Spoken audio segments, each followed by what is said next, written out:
ဒီကောင်မလေးကထူးဆန်းတဲ့ပုံစံနဲ့လျှို့ဝှက်ဆန်းကျဲထိုင်ကုန်လိုအရာပေါ်မှာထိုင်နေပြီးတစုံတစ်ယောက်ကသူ့ကိုထိုင်ကုန်ကပတ်ပါပတ်ပေးနေတာဖြစ်ပါတယ်ဒီဗီဒီယိုကလိုင်းပေါ်မှာချက်ချင်းပြန့်နှံ့သွားခဲ့ပေမဲ့ဘယ်သူကမှဘာဆိုတာကိုအပြည့်မရှာနိုင်ခဲ့ကြပါဘူးလူအတော်များများကတော့လေယာဉ်မယ်တွေဘေးကင်းရေးလေ့ကျင့်တာပဲလို့ထင်ခဲ့ကြပါတယ်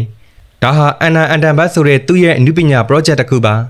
ဒီပညာကလူတွေရဲ့ဘဝကိုဘလို့ပုံဖော်နေတယ်ဒီပညာရဲ့ algorithm တွက်ချက်မှုဆိုင်ရာစနစ်တွေကိုလူတွေကဘလောက်အထိထိန်းချုပ်ခွင့်ပေးထားသလဲဆိုတာကိုမြင်အောင်လို့ပြလိုက်တာဖြစ်ပါတယ်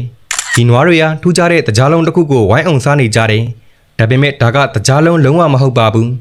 သူတို့ပျော်ပပစားနေကြတာကဖိသိပ်ထားတဲ့စားတွေနဲ့ပြစ်လုတ်ထားတဲ့တွင်းထွက်စားတုံးကြီးပဲဖြစ်ပါတယ်